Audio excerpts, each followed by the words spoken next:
observation to make would be that we are dealing in a regulatory space and a consumer perception space where aquaculture products are compared with wild capture fishery products in terms of their environmental footprint, right? That doesn't seem right because aquaculture products are intensive food production and they should be compared with beef and chicken in terms of their environmental footprint. How do we get regulators and consumers to be making that more appropriate comparison rather than comparing to wild capture? Yeah, good question.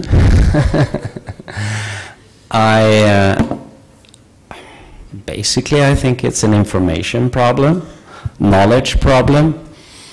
I also think that rapid changes is always causing a lot of concern. And at least my first encounter of aquaculture research was primarily the research made by biologists and ecologists. And I think maybe they were surprised about the growth and the supply from aquaculture, but their focus was all the time on all the public bads that aquaculture produces. And it's actually still my perception in Sweden that people that are concerned about the environment, they are often very concerned about aquaculture as being a producer of environmental externalities and causing problems. You know, this simple fact that it provides food for a large share of the global population already is something they don't know. And they are also very concerned about growing aquaculture. So I think it's a matter of maturing. I mean, the aquaculture is here to stay. We will probably see more busts in the future, poorly managed and poorly governed aquaculture, and that will feed into those who have that perception. But I think, on the other hand, the view will probably be more balanced in the long run.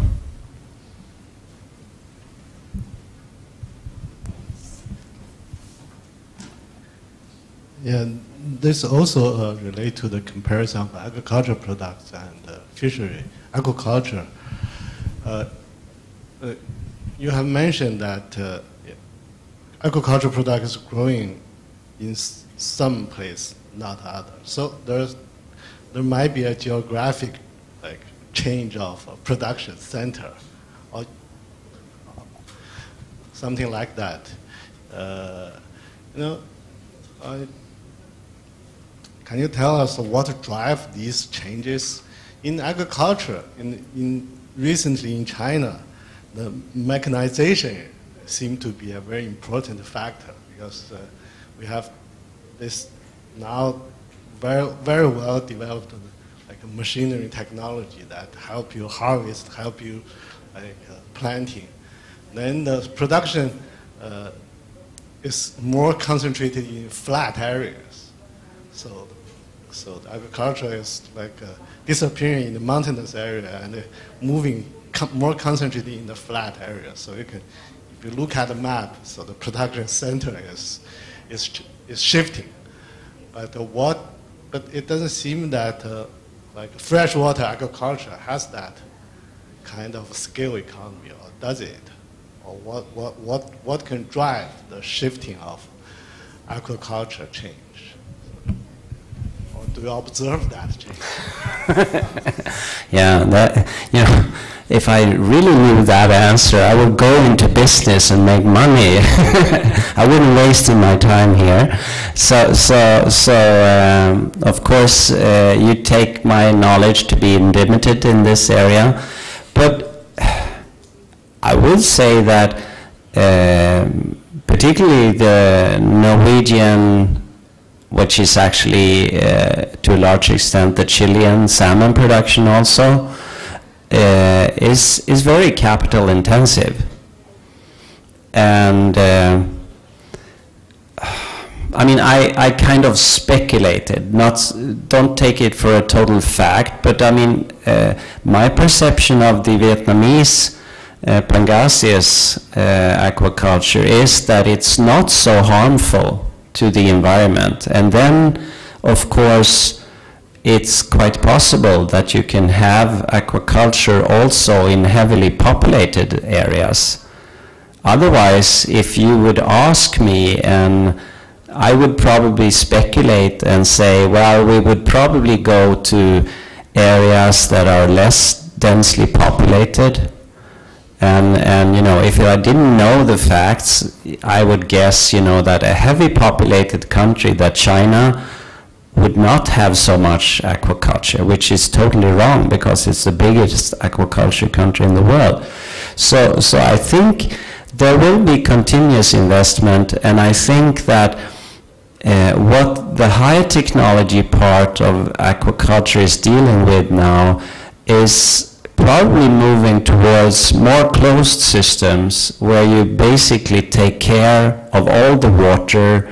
You don't rely on a constant flow of water, but you could actually use less water.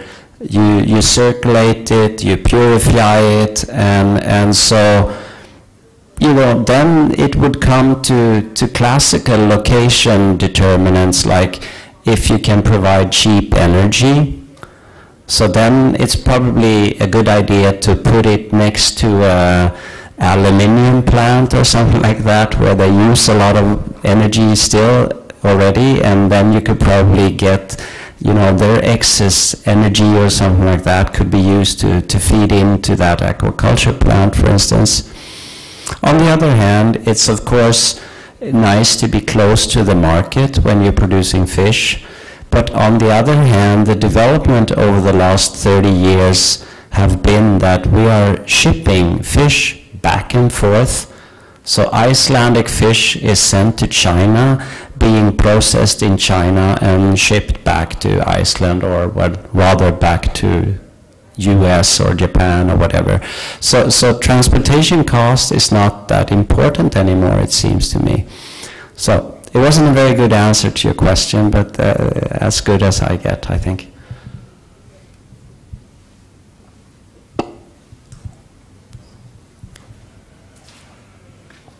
Yeah, I was thinking about your presentation about the challenges with aquaculture. And I think, looking at the Chilean experience, that one important challenge has to how to use space.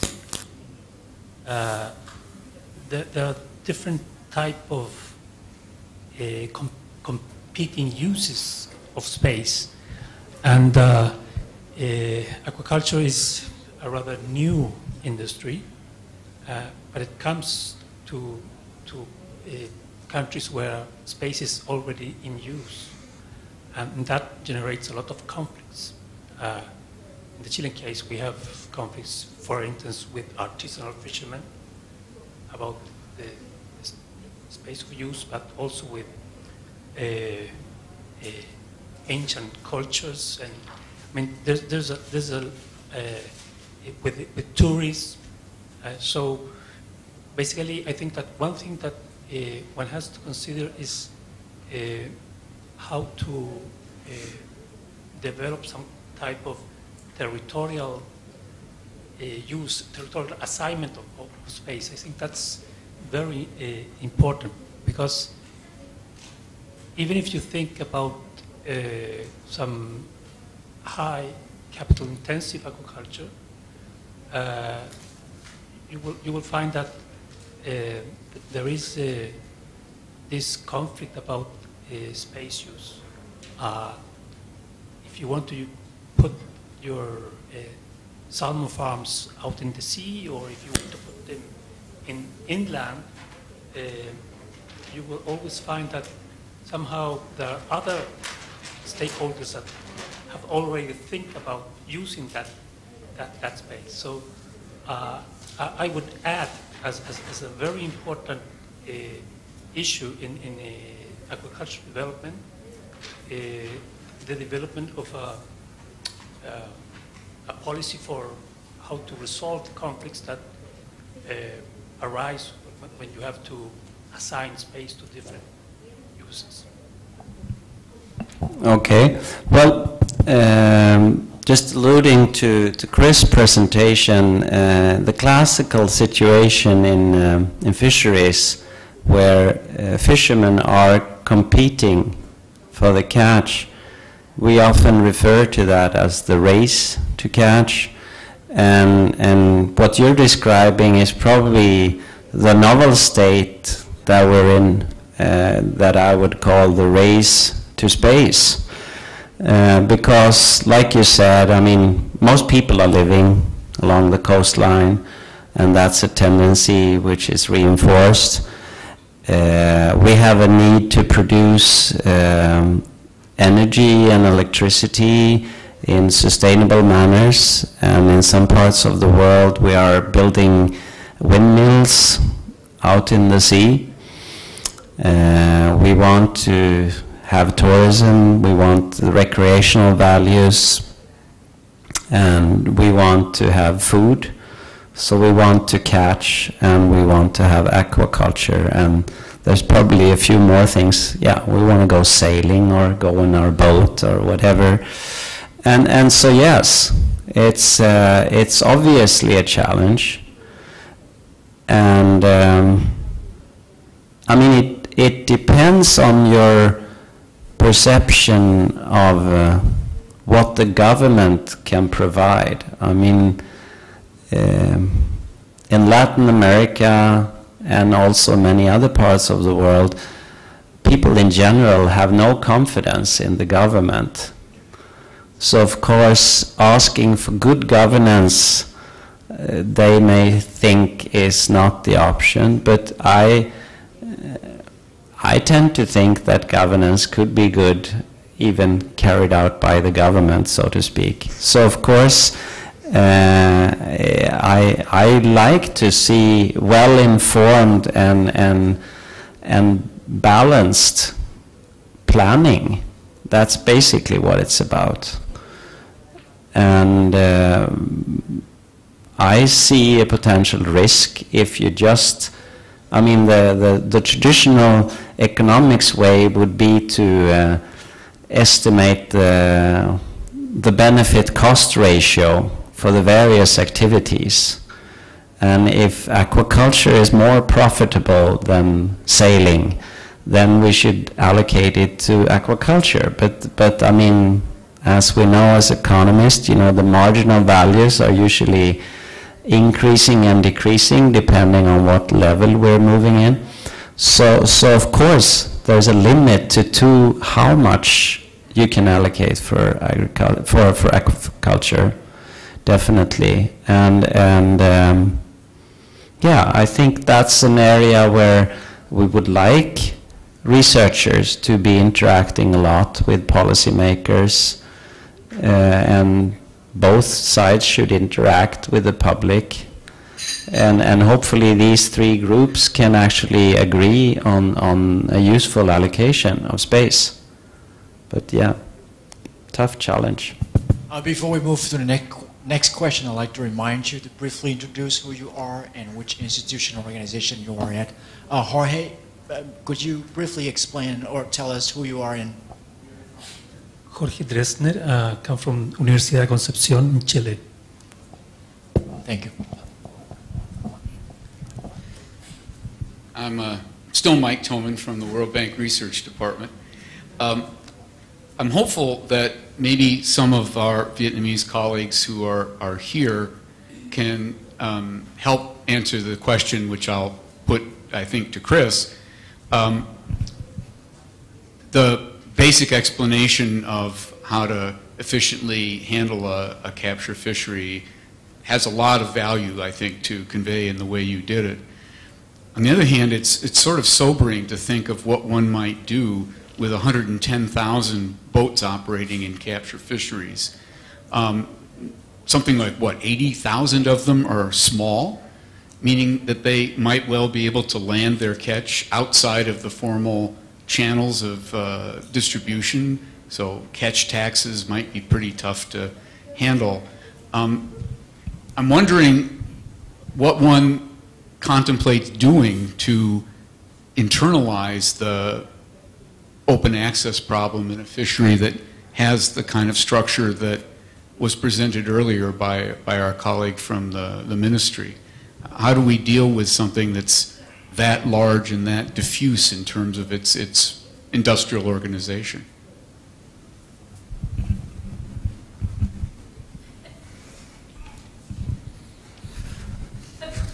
By the way, that's a great shirt. I think somebody should speak to that before anything else.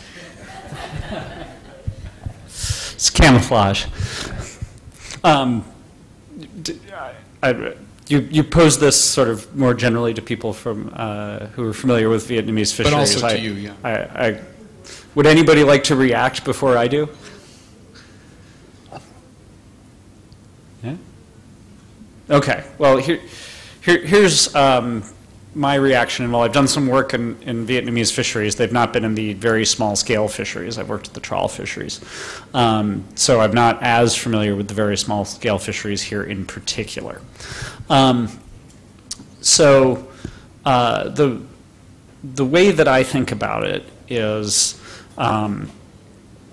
that it's important to recognize that you have an opportunity to create economic benefit, and to identify that for the stakeholder groups and communities that are in the fisheries. But where I'm going to, I think, deviate from many of my economics colleagues is I don't actually imagine that I'm the one who gets to pick how they make a trade-off between generating that benefit and allocate it. And distributed among a large number of people. I think where there's room for innovation there are allocation tools that are to communities or to groups of fishermen who can then choose how they would like to use the fish and the fish resources and the benefits that could arise from that in a way that is appropriate with their local goals and values and culture. We are learning to use some of what in the US we call catch share technologies to do that more effectively. But I think there's room for increased awareness of that and deeper understandings of how that technology might work other than just kicking people out of the fishery wholesale or determining that we can't kick people out of the fishery wholesale because we don't have any governance capacity or anything like that, and throwing up our hands and running away. That makes a lot of sense, but just maybe insert one other point before others might want to jump in.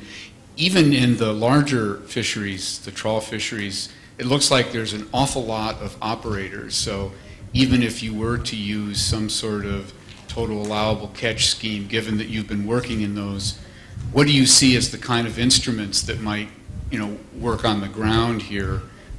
Is it to control things at the point where the fish are landed and processed? Is it something else?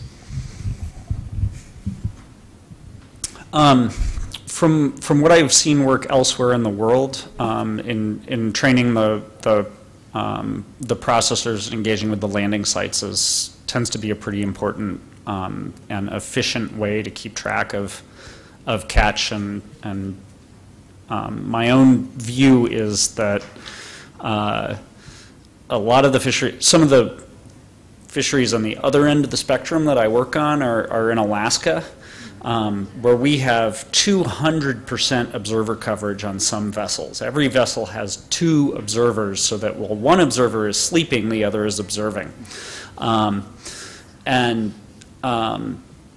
The result is that has led to that's been a proof of concept that if you have that level of catch accounting, you can get these programs to work. And we need to make a little bit of an effort to move away from that. And we are starting to do that in a variety of fisheries around the world. So how important is it that we actually have perfect versus pretty good catch accounting? So I could just add a reflection on this, and I think that in fisheries in general, and that probably applies to the troll fishery of the troll fisheries of Vietnam, there is a great tendency of having economies of scale. So any kind of change towards kind of market-based management would probably likely lead to concentration and increase in scale. And so I think it's a matter of trying to strike a balance there. I mean, the way the advice that was given in 1990 when former Soviet Union would turn into a market economy was basically, you know, get over and done with it as fast as possible. And I don't think that's the way to go when transforming fisheries. I think a lot can be done in the design, just as Chris pointed out, and it is a substantial problem when you have too much of market power, like for instance in terms of ownership of the quota holdings, and that could actually halt future progress of fisheries. I would say that's partly what we've seen in New Zealand, for instance. Well, if you look at Iceland, which is probably the best managed fisheries in the world, they have big companies. The maximum quota share is often 20% for a species. But the best performing companies there, they are bouncing against this 20% level because there are these huge economies to scale. So I mean, it's just a trade-off. You can't get both of it all the time. I have two questions. First question relation with plastic. Do you know now our government in next time next year we will have a program for reduce of plastic in Vietnam. So you can suggest for me what need to do for this program. Secondly, relation with we have been strategy for sea strategy relation with fishery. So you know in future in Vietnam on basic MBA what we need to do for fishery sustainable development in future, something like that. Want to take plastics? Yeah. So I tried to say something about plastics very short. Of course, I think that's great that Vietnam is acknowledging the problem, and I think there's a global awareness arising, and so there will be a lot of initiatives the coming years. Several countries have tried with single policy measures like banning plastic bags. I heard that the European Union has now agreed on a new target of collecting single-use plastic bottles that should be recycled to 95%. They will ban a lot of plastic mugs and single utensils like knives and forks and so on. That can probably be done to some extent, but I guess also it's a matter of improving waste management and also educating people. I mean, it's not that we know more about this in Sweden or the US or in Vietnam, but I guess people should constantly be reminded about the dark side of using all this single-use plastic that we have a tendency of using. So I think it's a common responsibility we have. It's not up to Vietnam to solve the whole problem, but yeah, I hope we see more of that in the future. All right, so I've got 2 minutes to solve Vietnam's fishery problems. Okay. I think we more like that sort of state about Vietnam. So we can Okay. So I think, based on what I've seen, some of the larger fisheries in Vietnam are experiencing some overfishing difficulties, and that's affecting the ability to support the people who are fishing.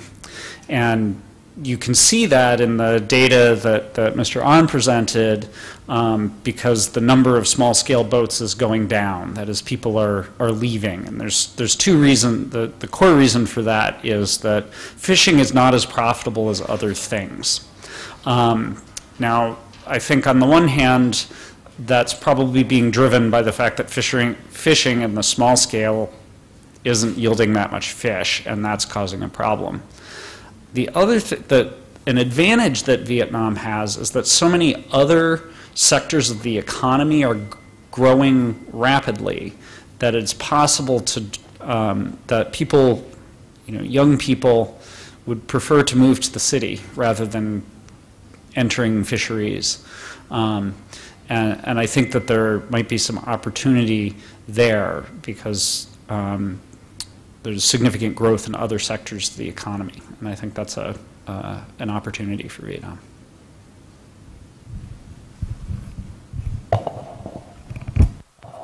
I am Nam from EfD Vietnam. I would like to talk about aquaculture. So Håkan, I'm with you on the optimistic view about the future of aquaculture. However, when looking back to the current situation of aquaculture in Vietnam, you mentioned a lot about pangasius, but I would like to mention about shrimp farming.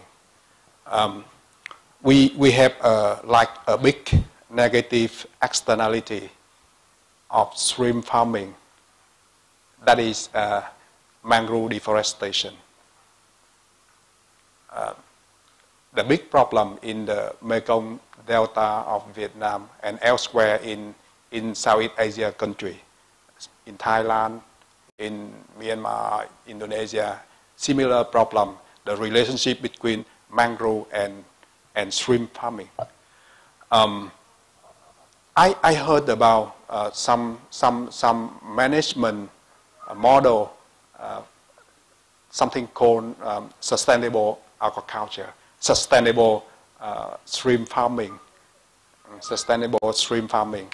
and I know that Vietnamese government try to address the negative externality from shrimp farming, the mangrove deforestation, by like applying certification or trying piloting the payment for environmental services, especially for shrimp farming and mangrove. But I think it's not so successful. So if you have any good model case study on sustainable shrimp farming to share with us, that would be very great. Thank you. Thank you for that comment. Well, I know that there have been several attempts to address the problem, and I know that the rate of degradation of mangrove has slowed down. I think at least that it's quite possible to do shrimp farming without destroying mangrove forests. So it's not like you have to. It's just the case that it's often a cheaper option. I know that there is a certification scheme similar to the Marine Stewardship Council called Aquaculture Stewardship Council. And I know also that some of the big firms, for instance, in the US, I think it's called Red Lobster or something like that. Yeah, and so they are also moving in this direction, and of course the more consumer ask about it, the more they go that direction. Regarding technical details, my knowledge is very limited, but I do think that it's possible to produce shrimp in a sustainable manner. I don't know where the leading examples are, to be honest. I mean, I've spoken to my colleagues and friends in Florida. I know they have big plans in Florida for growing kind of giant shrimp that grows in 30 days and then you harvest it. But that usually poses a lot of challenges. So I don't know where the leading shrimp aquaculture in the world in terms of meeting the sustainability goals, I don't know where it is, but you know, we should look into this together and learn more about it, because I know that there is a lot of research going on. So yeah, that's that's where I stop my answer. Thank from National Economics University, Hanoi, Vietnam. Just want to continue with Dr. Nam issues on aquaculture, and just want to share you with one practice which is very popular in Vietnam, and I think also in Bangladesh and developing world. This is the case that the people still use the wastewater for fish farming. And this is recently some kind of scientific evidence about the accumulation of toxic and heavy metal in fish meat and fish bone. And I think those kind of fish not target the international market, is for domestic use.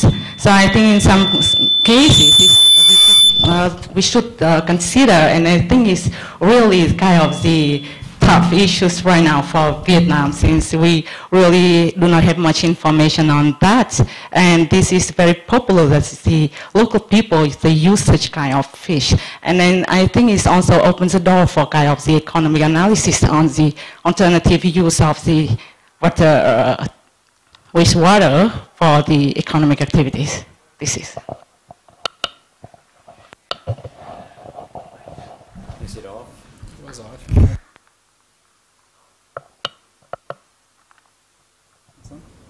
Yeah, now it's on. Okay, yeah, good comment, good question. I mean, in general, I guess we would like to see improved sewage water treatment in Vietnam. Again, this is probably a low-cost option for farmers. If they want to export, then they face import standards from the EU, from the US, and so on. But for the local market, restrictions are much more limited.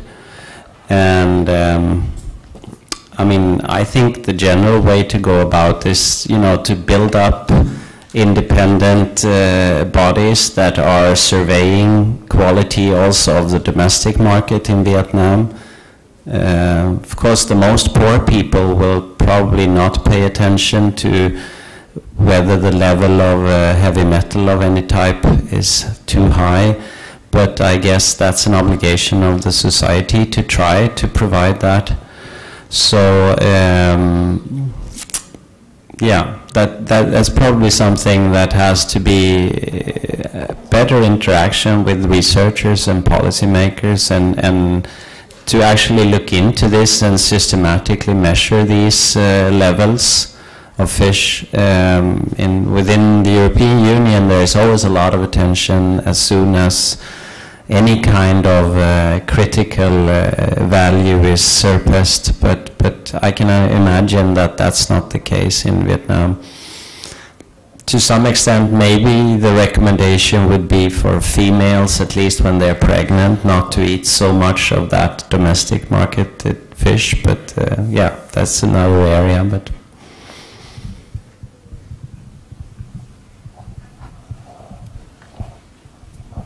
Hi, I'm Legion from EfD China. My question is regarding aquaculture. So, Hagen, do you know, in general, there are a lot of subsidy for new entrants in aquaculture? that's a very good question. I mean, we usually have complained over the years about various subsidies in fisheries, the capture fisheries, and the most, well, my favorite infamous example is the European Union that for a long time spent a lot of money to pay fishermen to scrap their old vessels. And the idea was that we were reducing the overcapacity problem. But then at the same time, the European Union, of course, wanted European fishermen to be cutting edge, the leading ones. So they were also offering subsidies if you wanted to build a new boat.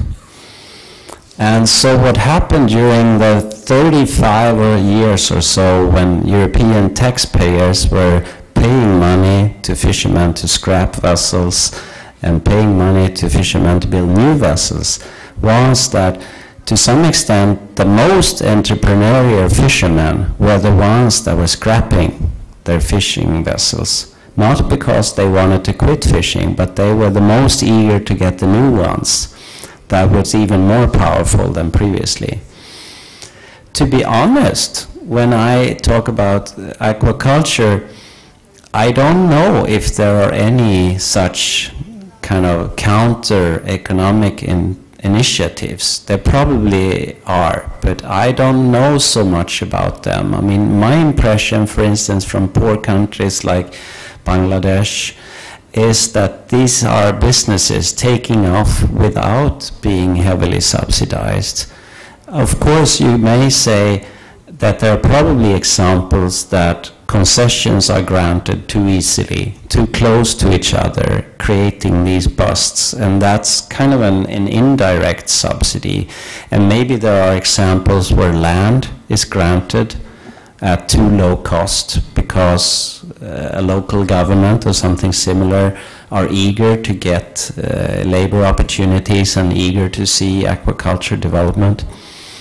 And I have to be honest, I don't know fully the picture, but in general, my impression is that aquaculture is less plagued by subsidies, but I'm happy to hear if anyone has other comments in this area.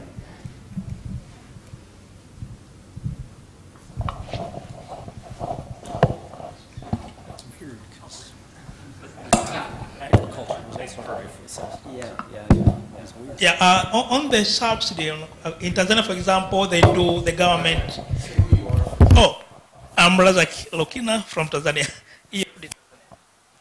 Right. An example in Tanzania, for example, they usually provide, the government subsidize the food and the other chemicals that are used for the, just to encourage, and also the fingerlings. Some they are even given for free. So in that way, it means to promote that, yeah. But for the aquaculture. For the capture fishery, usually the engine, for example, are tax-free.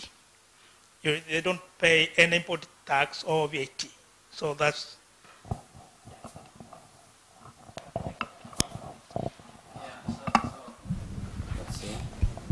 Is it? Yeah. Adding to Razak's comments and Lee Jung's question, I mean, globally we've seen huge amount of subsidies going into agriculture.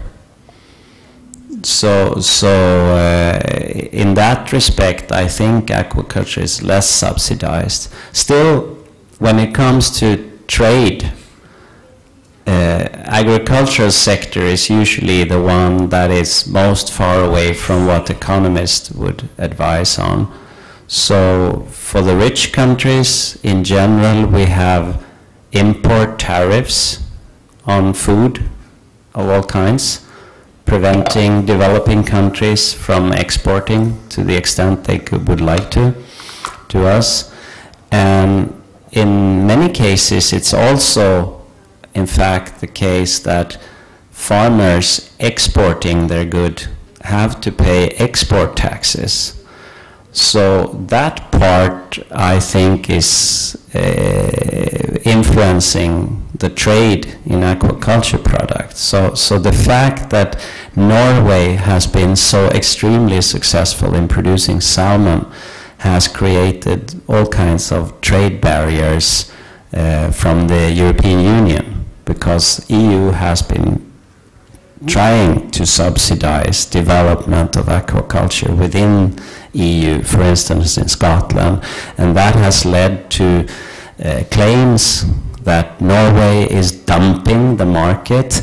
So then EU has introduced an anti-dumping tariff. Well, it's a tariff, but they call it an anti-dumping levy and so on. So I mean, it's not like we have the ideal economic situation, but I think compared to agriculture, I think aquaculture is maybe less sponsored.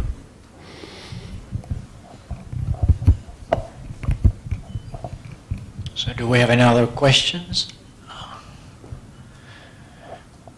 Seems like everybody is very happy with your answers. If you don't have any other questions, I'd like to thank the presenters and all of us here. And we'd like to close the session, the very special session on policy dialogue, economic approaches for the management of air pollution, water waste, and marine resources. And this afternoon session has been dedicated to marine resources, fishery. I was informed that dinner will be, the reception is 7? It says 7 at the Sunset Bar tonight. So see you there. Have a wonderful evening in Hanoi. It's just beautiful today, so enjoy. Thank you.